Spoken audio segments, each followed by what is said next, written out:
আসসালামু আলাইকুম and welcome back to my channel. কেমন আছেন সবাই? আশা করছি সবাই অনেক ভালো আছেন। আজকে আপনাদের সাথে খুবই সিম্পল একটি রেসিপি শেয়ার করব। একদমই পদ্মার তাজা চিংড়ি মাছ দিয়ে কচুরমুখী রান্না করছি। ভাবলাম আপনাদের সাথে রেসিপিটা শেয়ার করি। আমি যেভাবে চিংড়ি দিয়ে কচুরমুখীটা রান্না করে থাকি, কচুরমুখী কিন্তু বাপ দিতে হয় না, আলাদাভাবে সিদ্ধও করতে হয় না, তেলে ভেজে সহজেই রান্নাটা করতে পারবেন। তো এখানে দেখতে পাচ্ছেন বেশ কিছুটা চিংড়ি মাছ নিয়েছি। এগুলা কিন্তু একদমই তাজা পদ্মার চিংড়ি মাছ। এই চিংড়ি মাছটা খেতেও কিন্তু অসম্ভব মজা। এইগুলোকে সামান্য হলুদ আর লবণ দিয়ে হালকা তেলে আমি কিছুক্ষণ ভেজে নিব।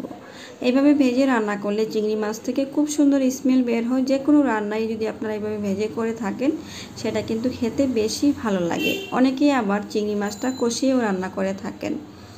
তো দেখতে পাচ্ছেন চিংড়ি মাছটা ভাজার পর আমি উঠিয়ে নিলাম। একই তেলে আমি আগে থেকে কেটে রাখা কচুরমুখী লবণ আর হলুদ দিয়ে তেলে ভেজে নিব।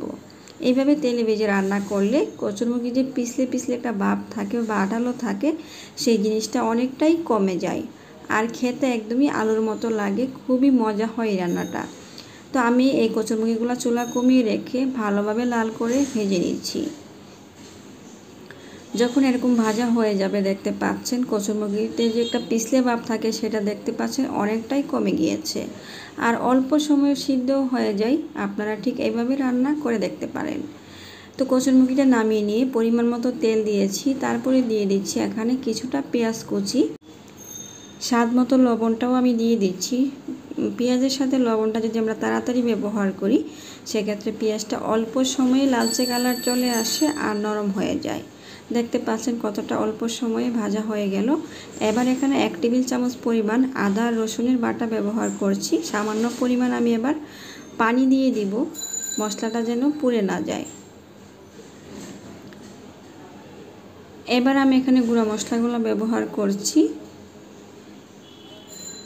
আমি এখানে 1 টেবিল চামচ পরিমাণ হলুদ গুঁড়া, ধনিয়া গুঁড়া এবং 1.5 টেবিল চামচ পরিমাণ মরিচের গুঁড়া ব্যবহার করছি। মশলাটা আসলে যার যার ইচ্ছা মতো ব্যবহার করতে পারবেন।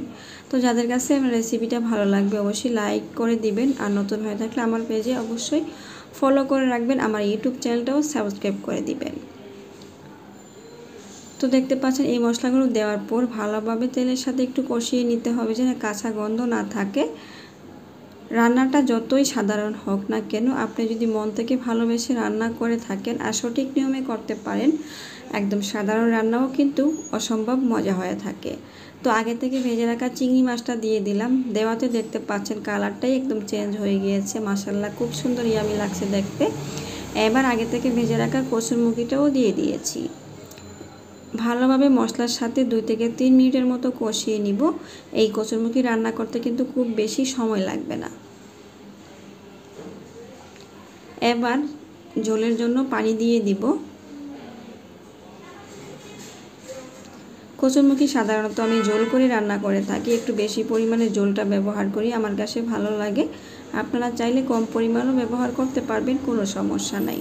এবার আমি পানি দিয়ে দিলাম। রান্না করব কিছুক্ষণ, যতক্ষণ শুকিয়ে না আসছে এবং কচুরমুখিটা ঠিক সিদ্ধ হয়ে এরকম গলে না গিয়েছে। দেখতে পাচ্ছেন অনেকগুলো কচুরমুখি কিন্তু গলে গিয়েছে আর খুব সুন্দর সিদ্ধ হয়েছে। আর কচুরমুখি রান্না করার সময় একটু জল করেই করতে হয়, না হলে যখন ঠান্ডা হয়ে যায় এই রান্নাটা কিন্তু একদমই শুকিয়ে যায়। এই জন্য একটু ঝোল থাকা অবস্থায় রান্নাটা করবেন। এবার এখানে ফ্রেশ কিছু ধনিয়া পাতা কুচি, কাঁচামরিচ কুচি দিয়ে দিব। ধনিয়া পাতাটা একদমই শেষের দিকে ব্যবহার করবেন। তো দেখতে পাচ্ছেন অসম্ভব মজাদার একটি রেসিপি তৈরি হয়ে গেল। আমি কচুরমুখী চিংড়ি মাছ খেতে ভীষণ পছন্দ করে থাকি, আপনারাও কিন্তু এইভাবে রান্নাটা করে দেখতে পারেন। রান্না কিন্তু সম্পূর্ণ রেডি। এরকম ঝোল থাকা অবস্থায় নামিয়ে নিব। তো দেখুন তরকারিটা কিন্তু খুবই সুন্দর কালার আসছে আর একদমই মজাদার একটি রেসিপি তৈরি হয়ে গিয়েছে। একটা বলক যখন আসবে চুলা থেকে নামিয়ে নিব এবং গরম গরম ভাতের সাথে যদি পরিবেশন করি, আশা করছি যারা আমার মতো এরকম কম তেল মশলার খাবার পছন্দ করেন তাদের কাছে অনেক বেশি ভালো লাগবে।